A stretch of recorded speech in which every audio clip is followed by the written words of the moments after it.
샬롬 샬롬 샬롬 샬롬. 하나님 사랑합니다. 여러분 주 안에서 사랑합니다. 출애굽기 24장 12절에서 18절 신의 산에 오르라 이렇게 말씀하시죠. 신의 산에서 40일을 계세요. 12절부터 보니 이렇게 말씀하십니다. 야훼께서 모세에게 이르시되 너는 산에 올라 내게로 와서 거기 있으라. 내가 그들을 가르치도록 내가 율법과 계명을 친히 기록한 돌판을 내게 주리라. 모세가 그의 부하 여호수아와 함께 일어나 모세가 하나님의 산으로 올라가며 자신들에게 이르되 너희는 여기서 우리가 너희에게로 돌아오기까지 기다리라. 아론과 훌이 너희와 함께 하리니 무릇 일이 있는 자는 그들에게로 나아갈지라 하고 모세가 산에 오르매 구름이 산을 가리며 야훼의 영광이 신의 산에 머무르고 구름이 엿새 동안 산을 가리더니 일곱째 날에 야훼께서 구름 가운데 모세를 부르시니라. 산 위에 야훼의 영광이 이스라엘 자손의 눈에 맹렬한 불같이 보였고 모세는 구름 속으로 들어가 산 위에 올랐으며 모세가 40일 40야를 산에 있으니라. 영광이 신의 산 위에 머무르고 야훼의 영광이 신의 산 위에 머무르고 40일 40야를 산에 있으니라. 모세가 40일 40야를 산에 있으니라. 출애굽의 지도자 모세는 이스라엘 백성을 이끌고 애굽을 출발해서 시내산의 한눈에 보이는 곳에 진을 치게 되죠. 출애굽한 이스라엘 백성들이 200만 명이나 되었기 때문에 그것은 이렇게 많은 사람들도 끌어안을 수 있는 광활한 지역이었다는 것입니다. 또한 그곳은 그가 얼마 전 떨기나무 불꽃 가운데 말씀하시는 하나님을 만나서 소명을 받았던 남김은 장소입니다. 모세는 친숙한 이곳 시내산에 왔을 때 마음에 상당한 안정을 찾습니다. 시내산을 끼고 있는 거대한 요새와 같은 벌판, 이 정도라면 애국 군대들의 추격과 갑작스러운 광야 생활에 지칠 대로 지친 백성들이 쉴만한 임시거처럼은 손색이 없겠다라는 생각을 했을 수도 있어요. 그때 그는 시내산에 올라오라는 하나님의 명령을 받게 되죠. 수천 년 전 택하신 종 모세를 부르신 하나님은 오늘도 눈에 보이는 현실에 안주하고자 하는 우리를 부르시고 하나님의 산에 오르라 이렇게 말씀하십니다. 장로들에게 이르되 너희는 여기 우리가 너희에게로 돌아오기까지 기다리라. 아론과 훌이 너희와 함께 하리니 무릇 일이 있는 자는 그들에게 나아갈지니라 하고 모세가 산에 오르매 구름이 산을 가리며 야훼의 영광이 신의 산 위에 머무르고 구름이 엿새 동안 산을 가리더니 일곱째 날에 야훼께서 구름 가운데서 모세를 부르시니라. 산 위에 야훼의 영광이 이스라엘 자손의 눈에 맹렬한 불같이 보였고 모세는 구름 속으로 들어가서 산 위에 올랐으며 모세가 40일 40야를 산에 있으니라. 40일 40야를 산에 있습니다. 신의 산을 끼고 있는 거대한 요새와 같은 벌판, 그 정도라면 애국 군대들의 추격과 갑작스러운 광야 생활에 지칠 대로 지친 백성들이 쉴만한 안식처럼은 손색이 없게 생각했을 수도 있어요. 그때 그는 신의 산에 올라오라는 하나님의 명령을 받게 되죠. 수천 년 전 택하신 종 모세를 부르신 하나님은 오늘도 눈에 보이는 현실에 안주하고자 하는 우리를 부르시고 하나님의 산에 오르라 하십니다. 주님의 부르심을 받은 철저히 순종하는 하나님의 사람 모세의 믿음을 통해서 오늘 우리는 하나님께 쓰임받는 제자의 모습에 대해서 묵상하면서 하나님의 은혜를 받고자 합니다. 모세는 하나님의 명령에 즉각 순종을 해요. 12절이죠. 야훼께서 모세에게 이르시되 너는 산에 올라 내게로 와서 거기 있으라. 내가 그들을 가르치도록 내가 율법과 계명을 친히 기록한 돌판을 내게 주리라. 돌판을 주겠다 말씀하시면서 하나님이 오르라고 말씀을 하시죠. 12절에 율법과 계명을 친히 기록한 돌판을 내게 주리라. 모세가 그와 부하 여호수아와 함께 일어나 모세가 하나님의 산으로 올라가며 장로들에게 너는 여기서 우리가 너희에게로 돌아오기까지 기다리라. 아론과 훌이 너희와 함께 하리니 무릇 일이 있는 자는 그에게 나아갈지라 하고 모세가 산에 오르매 구름이 산을 가렸다 이렇게 말씀하고 있어요. 산으로 올라와서 거기 있으라고 12절에 모세는 즉시 신의 산에 올라가게 되죠. 그는 200만이나 되는 백성들을 두고 어떻게 갈 수 있느냐 머뭇거리지 않았어요. 모세는 하나님의 명령을 받았을 때 즉각 순종합니다. 이것이 하나님의 사람들이 취해야 할 신앙의 자세이죠. 물론 하나님의 명령을 받는 것도 중요하지만 그 명령에 순종하는 것이 더욱 중요합니다. 모세가 시내산에 오르라는 명령을 받았듯이 우리도 때때로 하나님의 명령을 받게 됩니다. 하나님의 말씀을 접할 때나 기도드릴 때 하나님께서는 세미한 음성으로 우리의 마음의 문을 두드립니다. 그런데 우리는 이러한 하나님의 명령에 얼마나 순종하고 있습니까? 모세는 순종하되 즉각 순종하죠. 그는 언제나 하나님께 즉각 순종하는 사람이었기 때문에 크게 쓰임을 받은 것이죠. 우리의 믿음의 조상 아브라함도 하나님의 부르심을 받았을 때 즉각 순종했습니다. 믿음으로 아브라함은 부르심을 받았을 때 순종하여 장래 기업을 받을 땅에 나아갈새 갈 바를 알지 못하고 나아갔다. 히브리서 11장 8절이죠. 갈 바를 알지 못하고 아브라함은 어디로 가야 할지 구체적인 장소도 모르면서 하나님의 명령이니 즉각 출발합니다. 하나님 말씀에는 절대로 순종하는 것이 믿음이죠. 망설이지 않고. 아브라함에게 가나안은 하루 이틀 동안에 갈 수 있는 곳이 아니었어요. 오랜 세월 동안 사막을 여행해야 하는 지루한 행진이었습니다. 그러나 아브라함은 하나님만을 믿고 출발합니다. 하나님은 우리에게 이렇게 절대 순종을 요구하신다.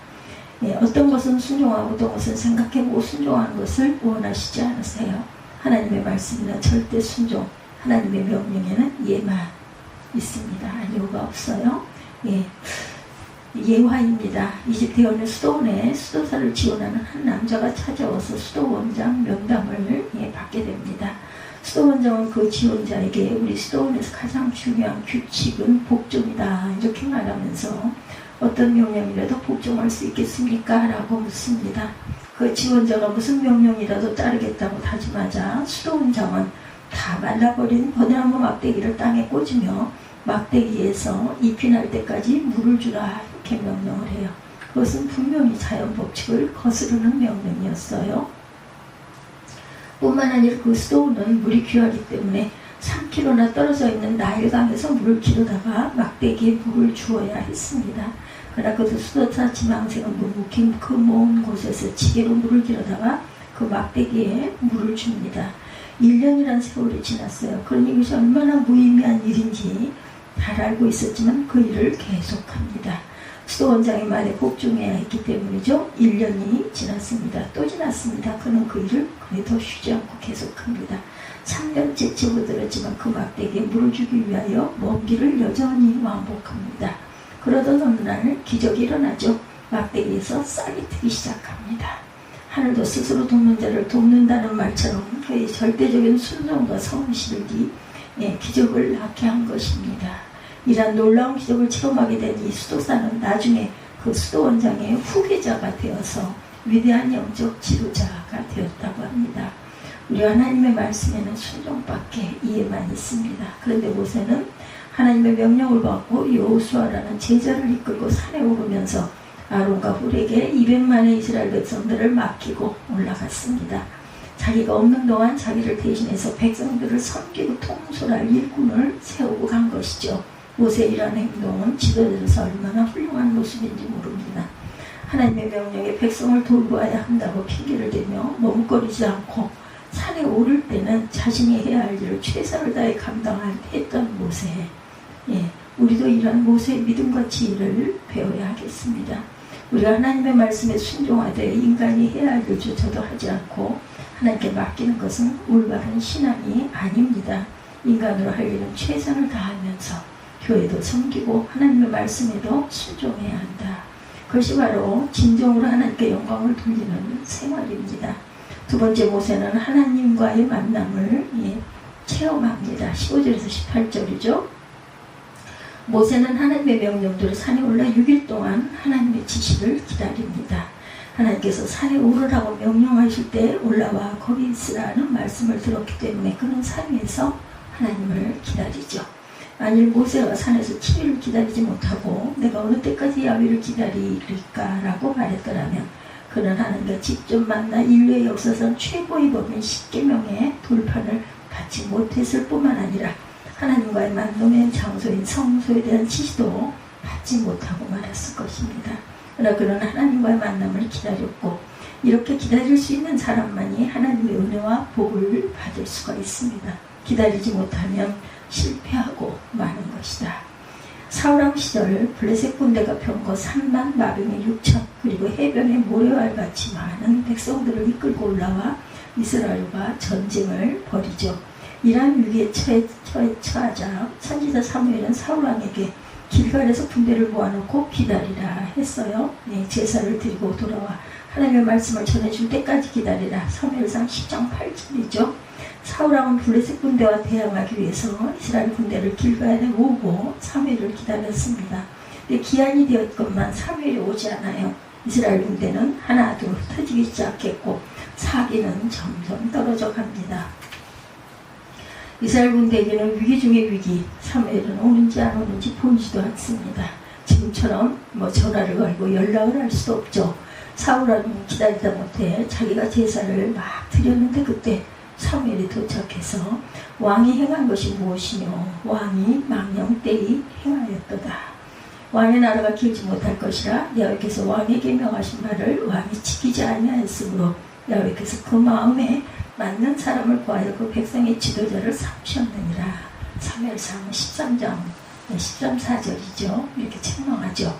사울은 기다리지 못해 결국 저주를 받아 멸류관을 빼앗기는 수치스러운 왕으로 남게 됩니다. 우리들도 하나님의 은혜와 축복에 조급해 하는 때가 많아요.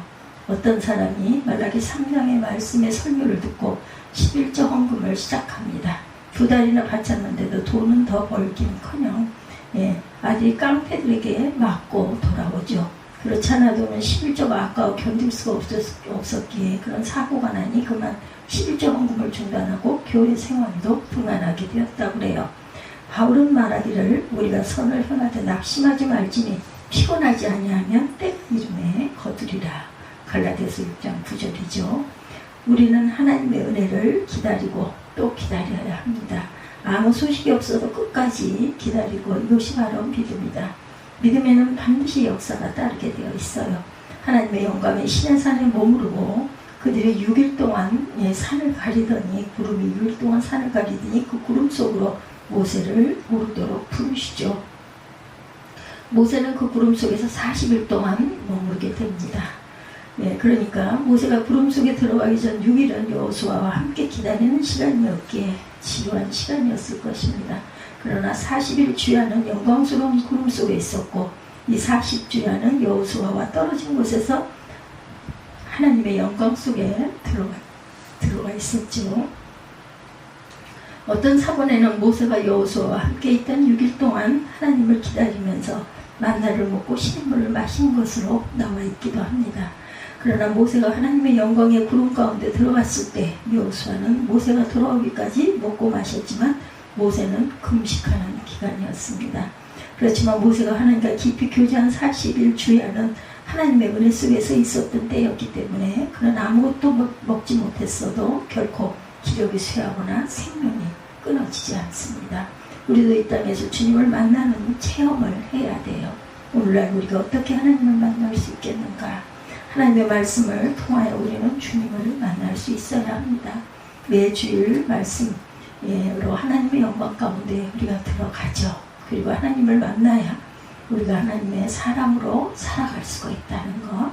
세 번째 모세는 그들 민족 속에 돌아오죠.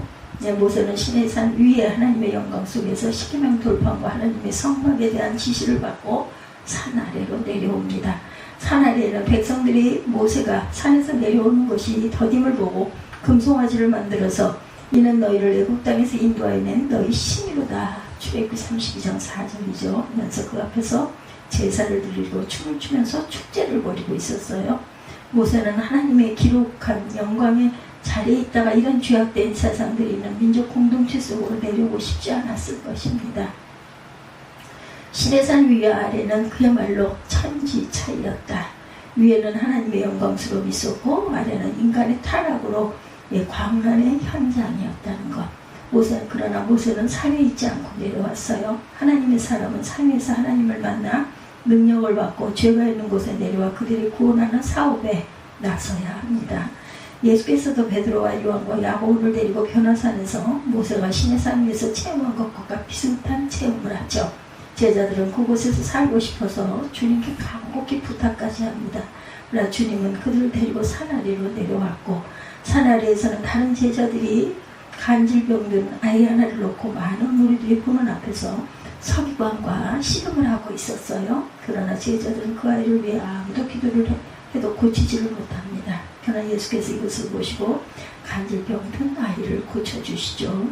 예수께서는 산 위에만 머무르지 않고 산 아래의 문제를 해결하려 오셨습니다. 이것은 우리 성도들이 있어야 할 자리를 가르쳐 주셨다라는 말씀이죠. 매주일 하나님의 성산이 교회에 올라와 하나님의 말씀을 통해 은혜를 체험하고 능력을 받아서 세상에 내려가야 합니다. 아무리 교회 안에서의 믿음이 좋다 할지라도 세상을 등지고 살아가는 것은 올바른 신앙인의 모습이 아니죠. 예수께서 저 거룩한 보좌를 떠나 아수라장 같은 이 세상의 인간의 몸으로 내려오신 것처럼 교회가 하나님의 사람들이 있어야 할 장소는 바로 이 혼탁한 세상이다. 교회의 존재 목적은 바로 이러한 불의한 세상을 구원하는 데 있습니다. 그래서 교회는 이교 사찰과 같이 저 산꼭대기에 있는 곳이 아니라 세상 속에 있어요. 우리는 분단되어 있고 경제 위기에 있는 우리 민족을 구하는 일에 나서야 합니다. 이것은 정치인들이나 경제인이나 언론인이나 지식인이 할 수 있는 일이 아니죠. 산 위에서 하나님의 은혜의 말씀으로 은혜와 능력을 받지 못한 사람은 남을 구원할 수가 없습니다. 이 땅에 필요한 사람은 실력 있는 정치인이나 경제인이나 학자들만이 아닌 산 위에 올라 하나님을 만나고 신령한 능력을 받아서 산 아래로 내려가는 사람들이다. 우리는 주님의 명령에 순종해야 돼요. 무슨 말씀이라도 내 이성이나 상식을 가지고 판단하지 말고 순종하십시다. 내 지식과 지혜를 앞세우지 말아야 돼요. 너는 마음을 다하고 야훼를 의뢰하고 내 명철을 의지하지 말라. 너는 범사에 그를 인정하라. 그리하면 내 길을 지도하시리라. 잠언 3장 5, 6절 말씀이죠. 또한 우리는 하나님의 말씀으로 주님을 만나고 세상에 나가 병든 우리 가정과 사회를 사랑으로 고쳐야 합니다. 그 능력을 사모하며 이 시간 주님의 성산에 올라와 겸손히 무릎 꿇는 우리 모두에게 주님께서 넘치는 은혜와 복을 내려주시기를 주님의 이름으로 축원합니다. 출애굽기 14장 12절에서 18절 신의 산에 오르라 이런 제목으로 함께 은혜를 나눴어요.